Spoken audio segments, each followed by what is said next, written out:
এইরকম মথুরা কেক তো মেলাতে অনেক খেয়েছি, তো তাই ভাবলাম চলো আজকে বাড়িতেই বানিয়ে দেখি কেমন হয়।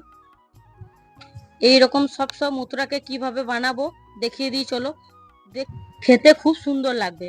তার জন্য প্রথমে 2 কাপ ময়দা নিয়েছি, 1 চামচ ইস্ট নিয়েছি, তার মধ্যে স্বাদ মতো লবণ ও 3 চামচ চিনি দিয়েছি। তোমরা আন্দাজ মতো দিতে পারো চিনিটা, তোমাদের যেরকম মিষ্টি খেতে পারো তোমরা। তারপর ভালোভাবে মিক্স করে নিতে হবে। মিক্স হলে ওর সাথে একটা কাঁচা ডিম দিয়ে দিতে হবে। প্রথমে সবকিছু ভালোভাবে হাতের সাহায্যে মেখে নেব। দেখতে হবে যেন দানা দানা না হয়ে যায়, ভালোভাবে মেখে নিতে হবে। তারপর ওইদিকে আমি গরম জল রেখেছিলাম, হালকা কুসুম গরম জল। তোমরা চাইলে দুধ দিয়েও করতে পারো, আমি জল দিয়েই করেছিলাম, হালকা কুসুম গরম জল করেছিলাম। হালকা হাতে মাখতে হবে।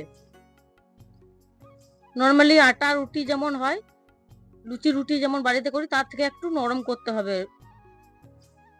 ভালোভাবে মেখে নেব। আগে জানো তো মেলায় দেখতাম মথুরা কেক, আমার মায়ের বাড়ির ওইখানে মেলা বসতো, ওই মেলাতেই খেয়েছিলাম প্রথম মথুরা কেক। তো তারপর মাঝে আর দেখতে পাইনি সেরকম। তো এখন আবার মেলাগুলোতে দেখতে পাই, কিন্তু খেতে সেরকম আর টেস্ট হয় না আগেকার মতো। তো আটাটা ভালোভাবে মাখা হয়ে গেলে তার উপরে একটু সাদা তেল আর ঘি দিয়ে আবারও মাখিয়ে ঢাকা দিয়ে রেখে দেবো 1 ঘন্টার জন্য, যতক্ষণ না ফুলে উঠছে। দেখো কত সুন্দর মাখা হয়েছে। এবার ঢাকা দিয়ে রেখে দেবো 1 ঘন্টার জন্য। আমার তো এই মথুরা কেক খেতে বেশ লাগে। আবার আমার মেয়েটাও হয়েছে আমার মতো, যেখানেই মেলা যাক না কেন মথুরা কেক দেখতে পেলেই ফার্স্টেই বলবে মা আমাকে কিনে দাও। একটা তো পোষাবে না, 2-3টে চাই। আমারও তাই। আমার বর খায় খায় না কেন, কিন্তু অতটা পছন্দ নয়। এদিকে দেখো কেমন ফুলে উঠেছিল। তারপর আবার হাতে করে মেখে নিতে হবে ডলে ডলে। এরপর ভালোভাবে মাখা হয়ে গেলে পুরোটা থেকে লেচি কেটে নেবো। তোমরা চাইলে চাকুর সাহায্যেও কাটতে পারো। আমি হাতে করে গোল গোল রুটি যেমন করে লেচি কাটে সেরকম করে নিয়েছিলাম। বেশি নরম হয়ে গেলে হাতে একটু তেল মাখিয়ে নেবে। আমি যেমন একটু তেল মাখিয়ে নিয়েছিলাম, নাহলে হাতে লেগে যাচ্ছিল। সব কটা রো ওইভাবেই তৈরি করে নেব।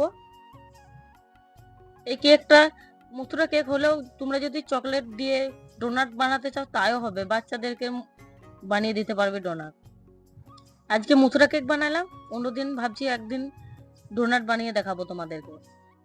তো চলো দেখো কেমন করে লেচিগুলো করে নিচ্ছি। এই কেকটা কবে থেকে বানাবো ভাবছিলাম, কিন্তু সময় হয়ে উঠছিল না। সারাদিন তো ব্যস্ততার মধ্যেই চলে যাচ্ছে, তাই আর সময় পাইনি করতে। এদিকে দেখো লেচিগুলো করেও কিন্তু 10 মিনিট মতো ঢাকা দিয়ে রেখে দিয়েছিলাম। তারপর একটা বোতলের সাহায্যে দেখো মাঝখানটা কেটে নিচ্ছি, তাহলে মথুরা কেকের শেপ চলে আসবে।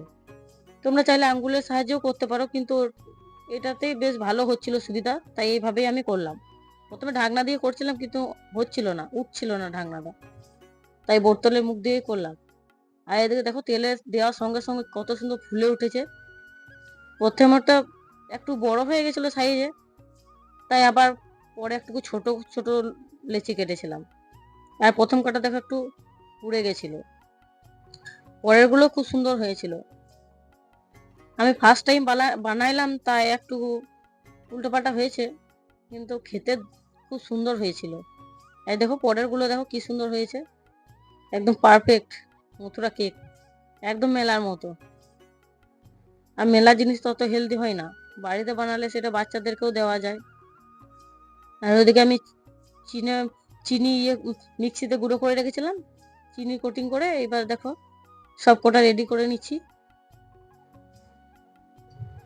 আমার রেসিপিটা যদি ভালো লাগে তোমরা কমেন্ট করে জানিও। দেখা হচ্ছে পরের ভিডিওতে।